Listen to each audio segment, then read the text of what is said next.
Salam sejahtera dan salam sehat selalu untuk Bapak, Ibu, dan semua sahabat lansia yang setia menonton di channel ini. Hari ini kita akan bahas topik yang sering sekali dialami banyak orang, apalagi setelah usia 60 tahun ke atas. Coba jawab dalam hati ya.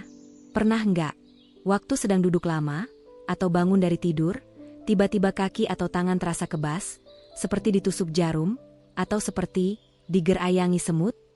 Nah, itu yang sering kita sebut dengan kesemutan. Banyak yang anggap remeh.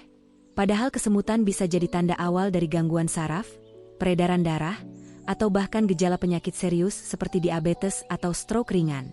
Makanya, di video ini kita akan kupas tuntas. Kenapa kesemutan sering muncul di usia lanjut? Apa penyebabnya dari segi medis dan kebiasaan harian? Dan tentu saja, solusi alaminya agar bisa berkurang dan tidak datang-datang lagi. Jadi, siapkan posisi duduk yang nyaman, jangan disilangkan kakinya terlalu lama ya, nanti malah makin kesemutan hehe. Dan sambil nonton, silakan komentar. Saya sering kesemutan di bagian. Tulis pengalaman ibu, bapak, atau orang tua di rumah.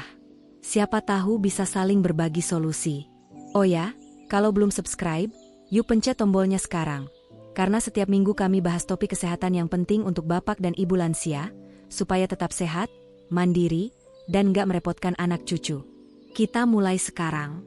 Nah bapak dan ibu, sebelum kita bahas penyebab dan solusinya, kita kenalan dulu yuk.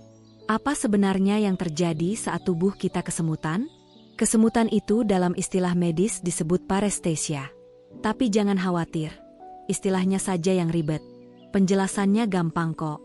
Ibaratnya begini, bayangkan saraf di tubuh kita itu seperti kabel listrik. Tugasnya menyampaikan sinyal dari otak ke seluruh tubuh, termasuk rasa, gerak, dan sentuhan. Nah, saat kabel ini tertekuk, terjepit, atau kekurangan daya, maka sinyalnya terganggu. Hasilnya, muncullah rasa seperti ditusuk jarum, geli, baal, atau bahkan mati rasa. Itulah yang kita rasakan sebagai kesemutan. Kesemutan ini ada dua jenis. Satu kesemutan sementara tapi sering terjadi. Biasanya karena posisi tubuh yang menekan saraf atau pembuluh darah. Contohnya, tidur dengan tangan jadi bantal. Duduk menyilangkan kaki terlalu lama. Jongkok terlalu lama waktu di kebun atau di kamar mandi. Kalau penyebabnya ini, biasanya hilang sendiri dalam beberapa menit setelah posisi tubuh diperbaiki. Dua kesemutan kronis, terjadi terus-menerus atau berulang-ulang. Nah, kalau yang ini harus hati-hati. Kesemutan kronis bisa jadi tanda ada masalah serius seperti gangguan saraf tepi, diabetes, masalah tulang belakang, bahkan gejala stroke ringan kalau terjadi di satu sisi tubuh. Jadi jangan anggap enteng kalau kesemutannya tidak hilang-hilang, makin sering, atau makin menjalar. Biasanya orang baru sadar setelah gejala tambah parah. Makanya, lebih baik tahu lebih awal dan mencegahnya sedini mungkin. Bapak dan ibu yang saya hormati, mungkin pernah muncul pertanyaan di benak. Dulu waktu muda saya jarang sekali kesemutan. Kok sekarang, baru duduk sebentar saja, kaki sudah mulai kebas, atau bangun tidur tangan rasanya aneh ya? Nah, ini bukan kebetulan. Ada penjelasan ilmiah sekaligus alami di baliknya. Seiring bertambahnya usia, tubuh kita mengalami banyak perubahan, termasuk di sistem saraf dan pembuluh darah. Kalau anak muda punya saraf yang masih lentur, kuat, dan peka terhadap rangsangan, maka pada lansia, fungsi saraf mulai menurun. Saraf kita jadi lebih lambat mengirimkan sinyal ke otak, sehingga saat ada tekanan di satu titik, seperti duduk terlalu lama atau tidur di satu posisi, tubuh tidak cepat merespons. Bayangkan seperti kabel tua, yang dulu bisa menghantarkan listrik dengan lancar, sekarang mulai muncul gangguan-gangguan kecil. Itulah yang terjadi di tubuh kita saat usia lanjut. Belum lagi dari sisi peredaran darah. Setelah usia 60-an, elastisitas pembuluh darah mulai berkurang. Jantung tetap berdetak, tapi kemampuannya memompa darah ke ujung-ujung tubuh, seperti jari tangan dan kaki, menjadi lebih lemah. Akibatnya, daerah yang jauh dari pusat, misalnya telapak kaki dan ujung jari, lebih mudah kekurangan oksigen dan nutrisi, dan ini memicu rasa kesemutan. Bahkan ada istilah dari dokter, distal neuropathy, yang artinya gangguan saraf yang terjadi paling jauh dari pusat tubuh. Dan ini sangat umum dialami oleh lansia. Tidak hanya itu, otot-otot yang jarang digerakkan juga berperan. Banyak lansia yang setelah pensiun, lebih banyak duduk, tiduran, atau malas bergerak. Padahal, tubuh manusia dirancang untuk aktif. Kalau kita jarang menggerakkan tubuh, sirkulasi darah jadi makin buruk, dan saraf makin tidak terlatih. Kesemutan pun jadi makin sering muncul. Dan satu lagi, konsumsi nutrisi harian juga ikut menentukan. Banyak lansia yang tidak sadar mengalami kekurangan vitamin, terutama vitamin B12 yang sangat penting untuk kesehatan saraf. Makan mungkin masih 3 kali sehari, tapi apakah gizinya cukup? Apakah masih ada sayur? Apakah masih minum susu atau makan sumber protein? Kalau tidak, maka tidak heran kesemutan menjadi teman sehari-hari. Jadi kesimpulannya, kesemutan pada lansia bukan hal sepele, dan bukan sekadar karena usia saja. Tapi ada penurunan fungsi tubuh, kebiasaan kurang gerak, dan kekurangan nutrisi yang bisa saling memperparah. Bapak dan Ibu, tadi kita sudah bahas bahwa kesemutan bisa datang karena faktor usia, tapi itu baru permukaan saja. Sekarang kita masuk lebih dalam. Apa sebenarnya penyebab kesemutan yang sering terjadi, khususnya pada lansia? Saya akan jelaskan satu persatu, supaya Bapak dan Ibu bisa tahu mana yang mungkin sedang terjadi di tubuh sendiri, dan mana yang bisa dicegah mulai hari ini juga. 1. Saraf terjepit atau tertekan. Coba ingat, apakah Bapak dan Ibu sering merasa kesemutan setelah duduk terlalu lama, atau saat bangun tidur? Kalau iya, bisa jadi karena posisi tubuh yang menekan saraf. Misalnya, duduk di kursi keras tanpa alas empuk. Tidur di satu posisi terlalu lama. Menyilangkan kaki berulang kali. Saat saraf tertekan, sinyal dari otak ke anggota tubuh jadi terganggu. Inilah penyebab paling umum kesemutan yang terasa seperti ditusuk jarum atau kebas. 2. Gangguan peredaran darah. Kalau aliran darah tidak lancar, terutama ke bagian tangan dan kaki, maka saraf dan otot tidak mendapat oksigen dan nutrisi yang cukup. Hasilnya, muncullah kesemutan.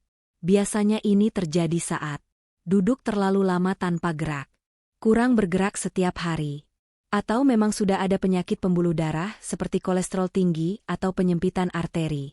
Kesemutan ini biasanya datang pelan, tapi terus-menerus dan makin sering. 3. Kekurangan vitamin B, terutama B12. Vitamin B12 adalah makanan utama bagi saraf. Kalau tubuh kekurangan vitamin ini, maka lapisan pelindung saraf akan rusak, dan kesemutan jadi gejala awalnya. Sayangnya, kekurangan vitamin B12 sangat umum pada lansia, karena daya serap usus menurun, pola makan kurang bervariasi, jarang konsumsi protein hewani, telur, atau susu.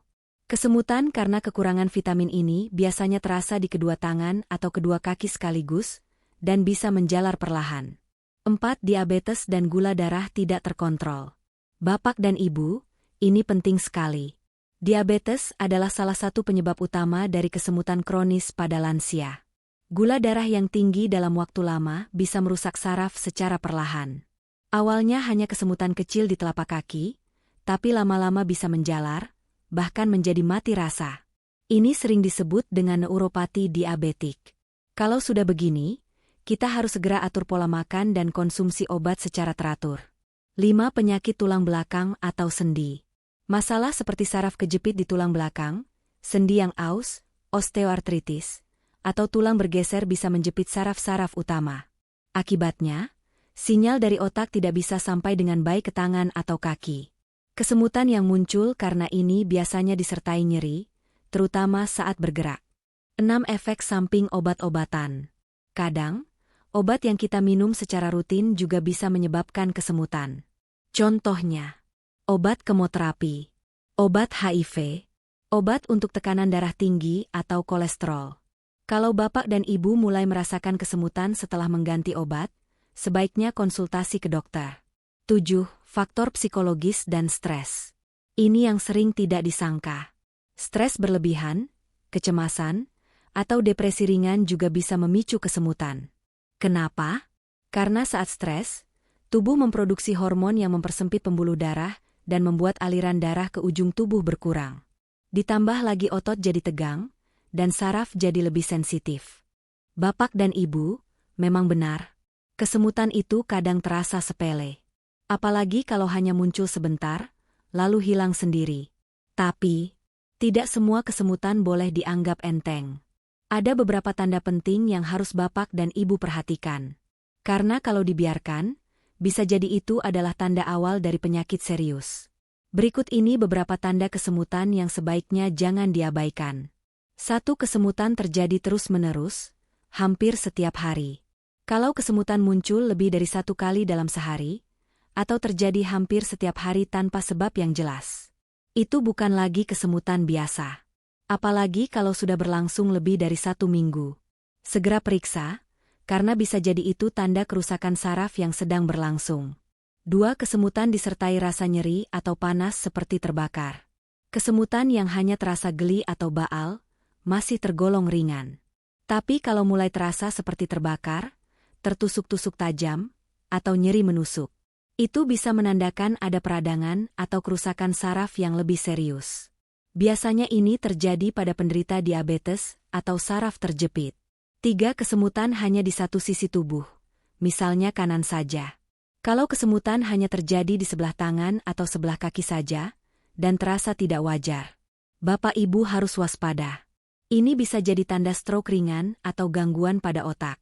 Segera cari bantuan medis jika ini terjadi mendadak, apalagi disertai pusing, bicara peluh, atau sulit menggerakkan anggota tubuh. 4. Kesemutan menjalar dari jari ke lengan atau dari kaki ke paha. Kalau kesemutan tidak hanya di ujung jari atau telapak, tapi mulai menjalar ke bagian yang lebih tinggi, misalnya dari jari ke lengan atas, itu tandanya ada masalah serius pada jalur saraf, seperti saraf kejepit di leher atau pinggang. Kesemutan model begini tidak akan hilang dengan pijat atau ganti posisi saja. 5. Disertai lemah otot atau sulit menggerakkan anggota tubuh. Kalau kesemutan datang bersamaan dengan rasa lemah di tangan atau kaki, misalnya tangan jadi susah menggenggam, atau kaki jadi sering tersandung, maka ini bisa menandakan kerusakan pada saraf motorik, saraf yang mengatur gerakan. Kondisi ini perlu ditangani dengan fisioterapi atau pengobatan saraf khusus. Kesimpulannya, kalau Bapak dan Ibu mengalami kesemutan, coba perhatikan dulu. Seberapa sering terjadi? Di bagian mana saja? Apakah disertai nyeri, lemah, atau perubahan lain? Kalau jawabannya ya untuk satu atau lebih dari tanda-tanda tadi, sebaiknya segera konsultasi ke dokter, supaya bisa dicek lebih lanjut dan dicegah supaya tidak bertambah parah. Karena lebih baik kita waspada dari awal, daripada menyesal kalau sudah telanjur berat. Selanjutnya kita akan masuk ke bagian yang paling ditunggu. Solusi alami dan terapi ringan yang bisa dilakukan di rumah untuk mengurangi dan mencegah kesemutan, khususnya bagi lansia. Bagaimana cara mengurangi kesemutan secara alami di rumah, tanpa harus langsung minum obat? Ada banyak cara yang bisa dilakukan dengan bahan sederhana dan kebiasaan kecil. Tapi kalau dilakukan rutin, hasilnya bisa luar biasa. Berikut ini beberapa solusi alami yang aman untuk lansia, dan bisa langsung dicoba di rumah. 1. Kompres hangat di bagian yang sering kesemutan. Kesemutan biasanya muncul karena sirkulasi darah yang kurang lancar. Nah, salah satu cara paling mudah adalah dengan mengompres bagian yang sering kesemutan dengan air hangat. Caranya, rendam handuk kecil dalam air hangat, jangan terlalu panas. Tempelkan di telapak kaki atau tangan selama 10-15 menit. Kompres hangat ini membantu melebarkan pembuluh darah, sehingga aliran darah ke ujung saraf jadi lebih lancar. Hasilnya, rasa kebas atau kesemutan bisa berkurang. 2. Rendaman air garam dan air jahe. Untuk kaki yang sering kesemutan atau pegal, coba rendam kaki dengan air hangat dicampur garam dapur. Kalau ingin lebih maksimal, tambahkan sedikit parutan jahe segar. Air hangat dan garam membantu relaksasi otot dan membuka sumbatan kecil di peredaran darah. Sementara jahe punya efek anti radang yang bisa mengurangi ketegangan di saraf. Lakukan ini 2-3 kali seminggu, terutama sebelum tidur. 3. Latihan peregangan ringan setiap pagi dan sore. Sering duduk atau tiduran terlalu lama bisa membuat saraf jadi kaku. Solusinya adalah gerakan ringan dan peregangan otot yang bisa dilakukan sambil duduk. Contoh gerakan. Putar pergelangan kaki dan tangan searah jarum jam. Regangkan jari tangan dan kaki seperti sedang membuka kipas. Angkat lutut satu persatu sambil duduk. Gerakan sederhana ini membantu melatih saraf dan otot tetap aktif. Dan mengalirkan darah ke seluruh bagian tubuh dengan lebih lancar. 4. Konsumsi makanan kaya vitamin B dan magnesium. Seperti yang sudah kita bahas sebelumnya, vitamin B, terutama B1, B6, dan B12, sangat penting untuk kesehatan saraf. Kekurangan vitamin ini sering menjadi penyebab utama kesemutan. Makanan yang bisa membantu: telur rebus, ikan, seperti tongkol, tuna, tempe dan tahu, sayuran hijau seperti bayam, susu dan produk olahan susu. Jangan lupa juga magnesium. Zat ini membantu otot dan saraf bekerja dengan baik. Sumbernya bisa dari pisang, alpukat, kacang-kacangan, ubi jalar. 5. Minyak pijat alami untuk merangsang saraf. Kalau bapak dan ibu sering merasa kesemutan di malam hari, coba oleskan minyak kelapa hangat atau minyak zaitun sambil memijat ringan bagian yang sering kesemutan. Pijatan lembut bisa merangsang ujung saraf, melancarkan peredaran darah, memberi efek hangat yang menenangkan. Bisa juga tambahkan minyak esensial seperti lavender atau kayu putih untuk membantu relaksasi. 6. Kurangi duduk terlalu lama. Kesemutan sering muncul karena posisi duduk yang lama tanpa gerakan. Solusinya sederhana. Setiap 30 menit sekali, usahakan berdiri dan berjalan sebentar, walau hanya di dalam rumah. Kalau sulit berdiri, gerakan kaki dan jari tangan sambil duduk. Ingat, tubuh kita butuh gerakan supaya tetap sehat. Semakin sering tubuh digerakkan, semakin jarang kesemutan datang. Kesemutan pada lansia memang umum, tapi bukan berarti harus dibiarkan.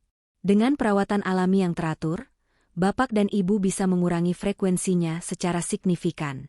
Dan yang paling penting, semua solusi ini tidak perlu biaya besar, bisa dilakukan sendiri di rumah.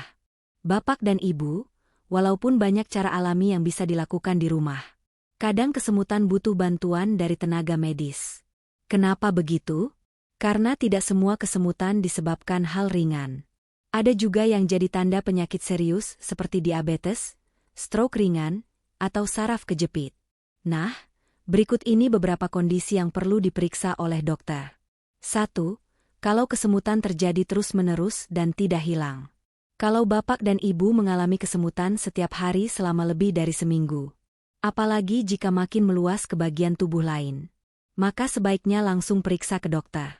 Ini bisa jadi tanda awal dari gangguan saraf atau peredaran darah.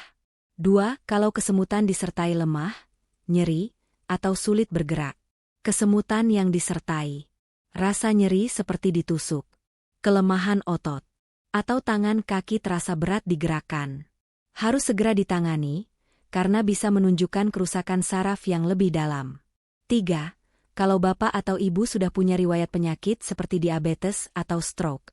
Orang yang sudah pernah mengalami diabetes, stroke, atau tekanan darah tinggi, biasanya lebih rentan terkena kesemutan yang disebabkan oleh kerusakan pembuluh darah kecil atau saraf. Dokter bisa melakukan pemeriksaan seperti tes darah untuk gula dan vitamin B12, pemeriksaan saraf menggunakan alat khusus, bahkan rujukan ke ahli saraf kalau diperlukan. Kesimpulannya, periksa ke dokter bukan berarti harus langsung diberi obat kuat. Justru, dengan tahu penyebabnya lebih awal, penanganan bisa lebih tepat dan mencegah kondisi makin berat. Jadi jangan ragu, kalau bapak dan ibu merasa kesemutan sudah mulai mengganggu aktivitas. Lebih baik konsultasi lebih awal daripada menyesal di kemudian hari. Bapak dan ibu, setelah tahu penyebab dan cara mengatasinya, sekarang saatnya kita bahas tips sehari-hari yang mudah dilakukan untuk mencegah kesemutan datang kembali. Tips ini tidak ribet, tidak mahal, dan bisa langsung diterapkan dalam rutinitas harian bapak dan ibu di rumah. Tanda centang putih tebal 1. Jangan duduk terlalu lama tanpa bergerak. Setiap 30-60 menit sekali, usahakan berdiri, berjalan sebentar, atau gerakan kaki dan tangan. Kalau sedang menonton TV atau duduk di kursi, bisa sambil memutar pergelangan kaki dan jari tangan. Ini membantu melancarkan darah dan menjaga saraf tetap aktif. Tanda centang putih tebal 2. Jaga berat badan ideal. Berat badan yang terlalu berlebih bisa menekan saraf, terutama di bagian pinggang dan kaki. Usahakan makan dengan porsi seimbang, hindari makanan yang tinggi gula dan lemak, dan perbanyak sayur serta buah. Berat badan stabil, saraf pun lebih sehat. Tanda centang putih tebal 3. Perbanyak minum air putih. Dehidrasi atau kurang minum bisa membuat tubuh cepat lelah dan peredaran darah jadi lambat. Akibatnya, saraf pun mudah terganggu. Usahakan minum 6-8 gelas air putih setiap hari, walau tidak merasa haus. Tanda centang putih tebal 4. Pakai sepatu yang nyaman dan tidak sempit, khususnya bagi yang sering kesemutan di kaki. Gunakan alas kaki yang empuk, pas di kaki, dan tidak terlalu sempit. Sepatu yang salah bisa menekan saraf di kaki dan memperparah kesemutan. Tanda centang putih tebal 5. Kurangi gula dan makanan manis berlebihan. Kesemutan bisa menjadi gejala awal kadar gula darah yang terlalu tinggi. Batasi konsumsi kue, minuman manis, dan nasi putih berlebih. Gantilah dengan karbohidrat kompleks seperti nasi merah, ubi, atau kentang kukus. Tanda centang putih tebal 6. Rutin konsumsi makanan yang baik untuk saraf. Seperti telur rebus, sumber vitamin B12. Bayam dan sayur hijau, kaya asam folat. Pisang dan alpukat, kaya magnesium. Tempe dan kacang-kacangan. Bapak dan ibu tidak perlu suplemen mahal. Cukup konsumsi makanan alami secara rutin. Tanda centang putih tebal 7. Tidur yang cukup dan berkualitas. Tidur malam yang cukup, 6-8 jam, membantu proses perbaikan sel-sel saraf. Kurang tidur bisa membuat tubuh mudah kesemutan dan pegal. Ciptakan suasana tidur yang tenang, hindari kopi atau teh di malam hari, dan tidur di waktu yang teratur. Kesimpulannya, mencegah kesemutan itu bukan soal obat mahal, tapi soal kebiasaan kecil yang dilakukan setiap hari. Dengan gaya hidup yang sehat dan perhatian pada tubuh sendiri, bapak dan ibu bisa hidup lebih nyaman dan bebas dari rasa kesemutan yang mengganggu. Banyak sekali pertanyaan yang datang dari penonton. Jadi saya akan mencoba menjawab beberapa yang paling sering ditanyakan. 1. Kenapa saya merasa kesemutan di malam hari? Ini adalah salah satu pertanyaan yang sering sekali ditanyakan. Banyak lansia yang merasa kesemutan lebih terasa di malam hari atau saat tidur. Jawabannya, ini bisa disebabkan oleh posisi tidur yang kurang tepat. Misalnya, tidur dengan posisi kaki atau tangan tertekuk terlalu lama bisa menekan saraf, sehingga menyebabkan kesemutan. Cobalah untuk mengubah posisi tidur, dan pastikan Anda tidur dengan bantal yang nyaman untuk menopang tubuh. Jangan lupa untuk melakukan peregangan ringan sebelum tidur agar tubuh lebih rileks. 2. Apakah kesemutan selalu tanda penyakit serius? Mungkin bapak dan ibu merasa khawatir. Apakah setiap kali kesemutan muncul, itu berarti ada sesuatu yang serius? Tidak selalu. Kesemutan yang datang sesekali setelah duduk terlalu lama atau mengangkat barang berat bisa jadi hal biasa. Namun, jika kesemutan berlangsung lama dan disertai rasa sakit atau kelemahan tubuh, lebih baik periksa ke dokter untuk memastikan penyebabnya. Jadi, jangan langsung panik, tapi tetap waspada. 3. Apa makanan yang bisa membantu mengurangi kesemutan? Salah satu pertanyaan yang sangat penting adalah, makanan apa yang baik untuk mengurangi kesemutan? Beberapa makanan yang kaya vitamin B12, magnesium, dan asam folat sangat baik untuk saraf. Misalnya, salmon dan ikan lainnya yang kaya omega-3. Sayuran hijau seperti bayam dan brokoli. Kacang-kacangan dan buah pisang. Jadi, perbanyak makanan sehat yang mengandung vitamin B dan magnesium.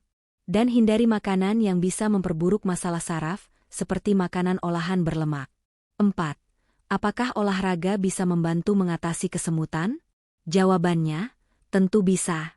Olahraga ringan seperti berjalan kaki, senam lansia, dan yoga sangat bermanfaat untuk melancarkan peredaran darah dan memperbaiki kesehatan saraf. Jika bapak dan ibu baru memulai, cobalah dengan gerakan ringan dan tingkatkan secara bertahap. Dengan rutin bergerak, saraf akan lebih sehat dan kesemutan bisa berkurang. Jangan khawatir, Anda tidak perlu olahraga berat, cukup yang nyaman saja. 5. Apakah kesemutan bisa dihindari sepenuhnya? Mungkin bapak dan ibu bertanya, apakah mungkin kesemutan bisa sepenuhnya dihindari? Secara keseluruhan, kesemutan bisa diminimalkan. Tetapi karena banyak faktor penyebabnya, seperti umur, kondisi medis, atau gaya hidup, kadang-kadang kesemutan tetap bisa datang sesekali. Namun, dengan perubahan gaya hidup sehat, seperti yang sudah kita bahas, Anda bisa mengurangi frekuensi kesemutan dan mencegahnya datang lebih sering. 6. Kapan saya harus periksa ke dokter? Kalau kesemutan terasa semakin parah, atau disertai rasa sakit yang tak kunjung hilang, kelemahan otot, atau bahkan kelumpuhan, sebaiknya segera periksakan diri ke dokter. Dokter akan memeriksa dan memberikan penanganan yang sesuai agar kesemutan tidak berkembang jadi masalah serius. Bapak dan Ibu, saya harap jawaban-jawaban di atas dapat membantu dan memberi pencerahan. Kesemutan memang bisa mengganggu, tapi dengan penanganan yang tepat dan kebiasaan hidup sehat, Bapak dan Ibu bisa hidup lebih nyaman dan bebas dari gangguan ini. Terima kasih sudah mengikuti tanya jawab ini. Jika ada pertanyaan lain yang belum terjawab, jangan ragu untuk meninggalkan komentar.